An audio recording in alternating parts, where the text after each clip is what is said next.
I'm Sue Pelland from Sue Pelland Designs. You may know me as the designer of the Leaves Galore templates. My Leaves Galore templates were made to rotary cut applique shapes up to 4 layers of fabric and fusible at a time. I have just introduced a new set of templates. These new templates are called Hearts and More. Hearts and More templates will give you more shapes that you can rotary cut for your applique quilts. Let me show you how they're used. In this video, I'll show you how you can use the Hearts and More templates to make heart shapes, but so much more. On this quilt, we use the templates to make the heart-shaped border, the flowers, the circles, all different shapes of hearts, and even the leaves.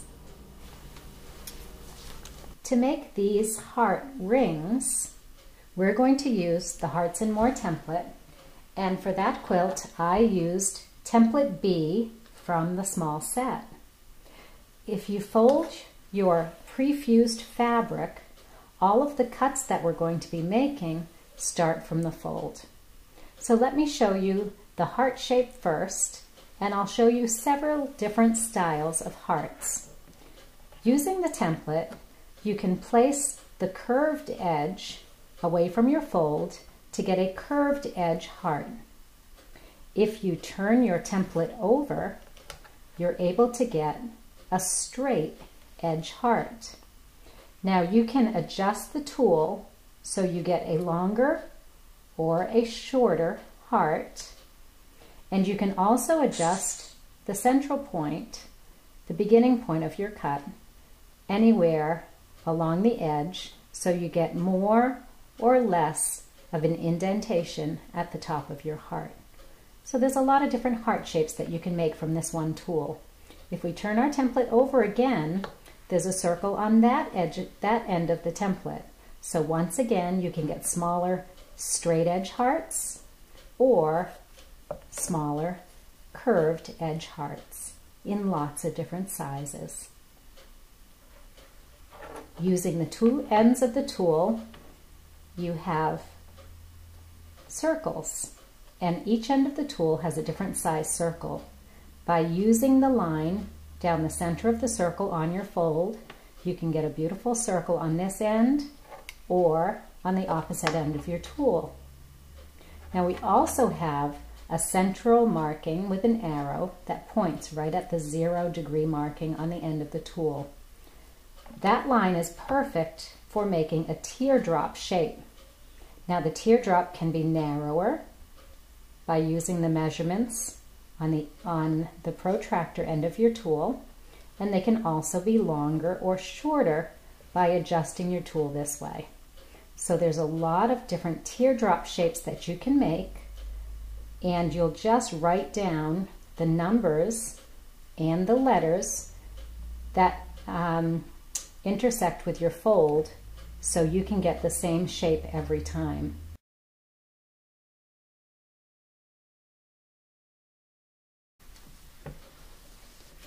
You'll notice that I did put Grace True Grips on my template, and I put them on both sides.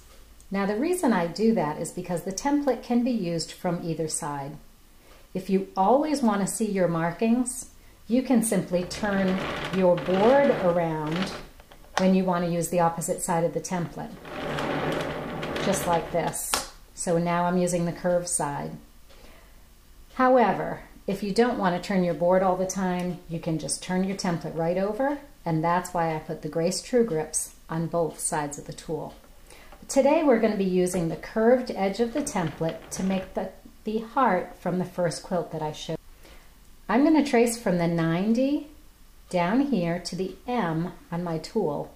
Now you'll notice this is a small M because that M is on the curved side of the tool. There's another M on the straight side, but it's a capital M.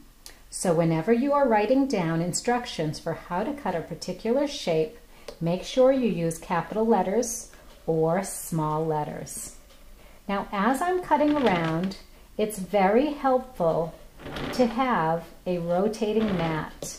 But if you don't have a rotating mat, you can simply turn your mat as you're cutting. The rotating mat makes life much easier. Now I've cut this one heart shape, but now I want to cut the ring from the inside of that shape to make it into a chain. So I'm going to turn my tool over and use the small circular side to cut the center away from that heart.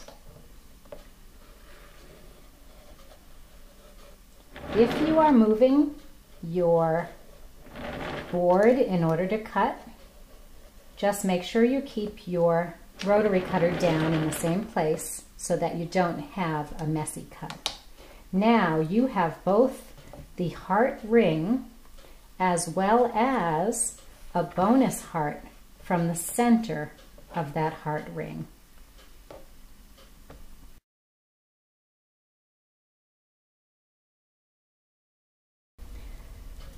I'm going to make a circle on this piece of fabric here. I already have my fusible on the back. Now I'm going to fold the fabric in fours so I can find the center point of that square.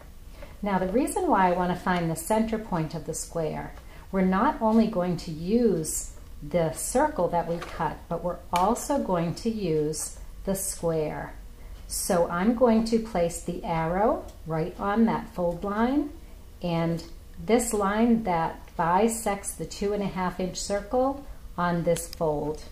Now, when I cut this circle,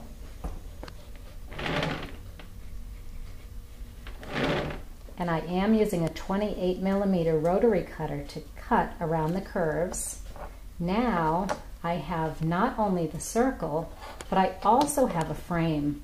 And this would make a beautiful quilt by itself, a 4-patch with circles and with the frames.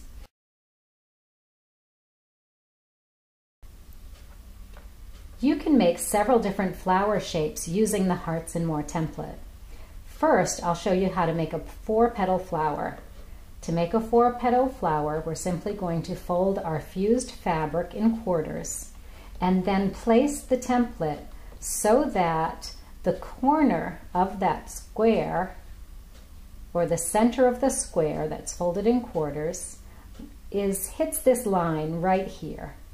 Then we're going to make sure that both 90-degree markings on the tool land on the folds of the fabric.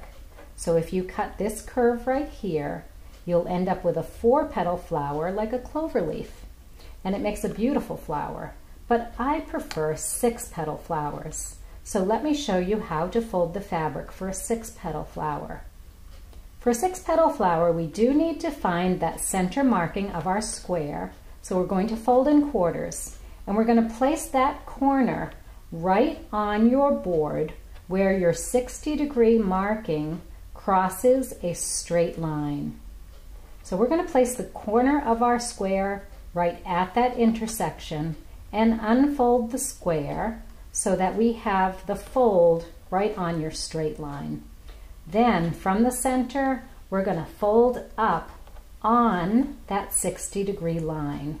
So we're following the 60-degree line with our fold, and now we're going to fold that last piece under in order to make a piece of fabric that has 6 layers.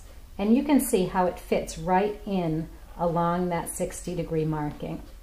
Now I've already made one here. What I like to do is put a staple in the fabric, or you could pin that fabric so it holds everything together. That way I can make 100 of these at night while I'm sitting in front of the TV, and then the next day or later on that day I can go ahead and cut out my flowers from those folded pieces. Once I have the fabrics folded in 6s, then I can use the tool and use either end of the tool to make my flowers. So the flowers can be in lots of different sizes. I'm going to make a small one here today. So I'm going to find the centering line that ends with the arrow at the 0 point of my tool, and I'm going to make sure that centering line goes right through the folded tip of the triangle. But I'm also going to make sure my 90-degree marking is on either side, either fold. Now, I don't like to cut this with the 28mm rotary cutter. It's just too thick to cut cleanly through all 6 layers. So I'm going to mark it with my iron erasable chalk. This is a really nice tool to mark around the template because the chalk filters right down next to the template and you get a nice clean line, but it's all iron erasable. Then I'm going to take my scissors and I'm going to cut through all 6 layers. I'm going to get a nice clean cut all the way around that half circle. So I'm able to use not only the flower, but the resulting frame from the square. Let me show you the flower first. Now I do need to take the staple from this piece of fabric, but the staple acts just like a pin. It doesn't damage the fabric, it just goes right in between. And so not only do you have the circle, but you also have a frame. Both are fusible. You can fuse both of these to another piece of fabric. And this is how I made my quilt called Jasmine. So check on my website for the Jasmine quilt using this technique.